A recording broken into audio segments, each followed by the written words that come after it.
Sakuhara, Wichita Wangere Duga,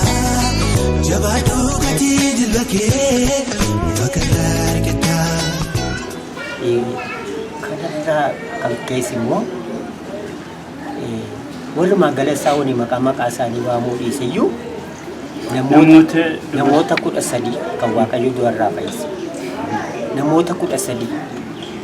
Yarikun Duani Fayan Jechuni, Wolani Bulaniti Malay Samadu Yamaka Fayuit, Sagagabe Faye, and it won't penny in Nikadla Mabule, Nikasadi Buleti. Wakayura ajaja fudhataniitu amma isaan turanis du'anii amma isaan turan beektu isin moo waaqayyo wajjin waliin galaa yoom jedheetti mu guyyaa meeqa booda kaa jedheetti mu jedheen gaafadha waaqayyoon utuun gara reeffa kanaan deemanii jettan isa kana waaqayyumatu kadhuuf namni kun hin fayyaa lubbuun itti deebisaadha immoo kana ta'ummoo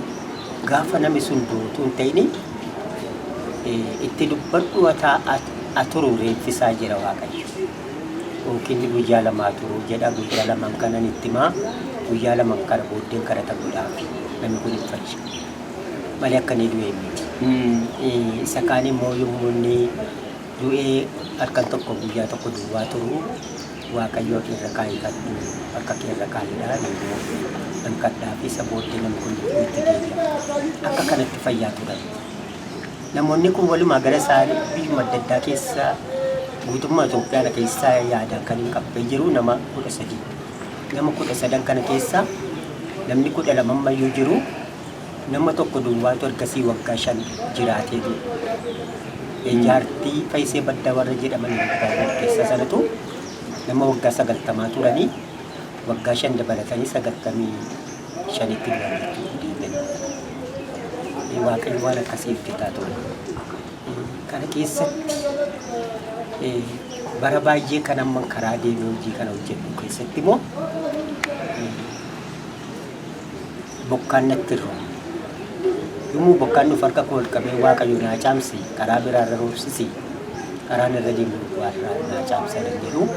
bokkaan gara siif gara diramee naa caama akka kanatti deemu hojii kana lafa deemtu moo konkolaataadhaan deemtu lafa deemu lafa deemu karuma taane irra karuma caakkaa yookiis bu'aa bahii bishaan baay'ee qabu fa'aa keessa deemaa karuma sirriirra deemee rakkina meeqatamin jechuudha amma gaa namoonni tokko tokko attamitti bokkaan simmii jedhanii na gaafatu meegaa isinitti himaa waan waaqayyo hojjetu jedheeni arraa jalqabee bokkaan amma torban irraatti naafa caamu torban irraa moo sa'aatii ammanatti naafa roobu jedheen yookiin sa'aatii 12 jedheen irratti waaqayyoon kadhaa sa'aatii amma sa'aatii sanaatti roobu sa'aatii 12 jedhee sanatti torbee isaatti nuti isa kana hojii waaqayyoon namoota agarsiisaa deema kan biraas immoo bakka yeroo dheeraadhaaf caamee deemtanii immoo bakka waaqayyoon kadhatanii biyya sanatti bokkaa roobeeraa jedhanii sana malees manni namootayyuu hin diigama hin miidhama manni namootayyuu hin miidhama isa walii wajjin ijaarrafaa jettanii turtanidha mee isa kanas mee nutti himame ergini Ilubbaa Boorii deemee Wallagga keessa ergin jiraadheetu bokkaanii gara Ilubbaa Boorii roobuu didee caamsaan irra ture amma naannoon ture kun immoo naannoo gammoojjii naannoo biyya Quubsaa jedhamu tokko keessa jira jaarsi tokko biyyi suni biyya Qaalluu Abbaa Caffee jedhamu waan ta'eef biyya Qaalluu Abbaa Caffee kanatti amantiin jaallatanii boobee dhoobsifataa jira daboodha aduun nu fixee mi'aa namicha misoonii nana bokkaanuu roobsisi kana achi fumaa misoonii dheettee nu gidduu jiraattaa jedhee namni kun na ceephadhe innaanii isin dadhaboodha gara manaatti siqaakaa bokkaanii dhufaan jedhe innaanii namni kun maqaan isaanii Ayyaanaa Gidiraa jedhamu Ayyaanaa Gidiraa amma daboon isaanii kun nama 8 boobeedhaatu nama 8 jira garuu gaaddisa mukaa taa'ee ni ilaala malee gargaaruu hin dandeenye gaafa inni kanaan na ceephauni harka koo ol qabeeni dafa gamana lixaasanii jedhe. Mee innumtu aroobu bokkaa miti qilleensuun tinuufa qabbanaa'u. Harka koo ol qabee yommuu Waaqayyoon kadhutti waanni keessi dukkanaa dhufe duumessaanii dhufee lafatti uwwifamee obomboleettiin qilleensi cimaaniin ka'ee boobee isaan dha'anii tuulanii walitti qabaa deemanii itti fufanii dha'an sanaa hunduma isaa walii galasaa boobee kanarraa galabaasaa kaasee yookiis qorqordaa isaa kanarraa kaaseetu callaa minaanii duwwaa lafatti hambise. Obomboleettiin dhufeerraa kaasee qulleessee madeemu kana booddee bokkaayyaan doorroo qilleensi sun bokkaayyaan dhoobsisee bokkaan achitti amma nufituuf koottiru. Manatti dhiyoo jirra fiinde mana lixa. Isa yoo dhiphina meeqatamiini isoo manni nutti dhiyoo yoo dhiphina meeqatamiin mana lixa jechuudha. Qilleensa isaa yandoo bokkaa isaatiif. Gaafa Waaqayyo kan hojjetu galgala isaan rafee manatti galee Waaqayyoon galateeffadheen gaafa rafu ilubbaa boorratee bokkaa akkuma kanas yeroo baachette. Dhaqeenii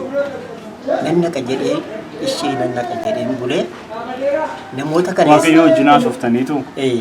namoota kana eessattiin argadhe Waaqayyo wanti kennu jennaani ati dhaqii namoota walitti qabamee jiru si geessaadha. Yommuu biyya ilubbaa boorsana dhaqu quuqubee jedhanii ishee horii walii buusanii buna waluu baasan kanaa mana abbaa quuqubee kanaatti walitti qabamanii jiru. Dhaqee dubbisee alan jedhu buna dhugaa jiru daabboo nyaataa jiru isa booddee na dubbisanii bunas qursii naa kenninaani bokkaan irroobaatii dafa daabboo sin harka jiru nyaadhaa buna keessanitti dafaa dhugaa bokkaanis sin duraa balleessaan jedhu. Maal bokkaan caamee ture waa'ee bokkaa maqaa dha'uu keetiif iyyuu sitti gammannee noo waa'ee bokkaa dhiibnerraa abdii nuti isaan jiru. Amma gadafa daabboo keessa nyaadhaa buna keessanii dhugaa bokkaa cimaa xumuu baan jedhu. Warri kaan isheedhanii nyaatanii buna isaanii dhuganii warri harkatti qabatanii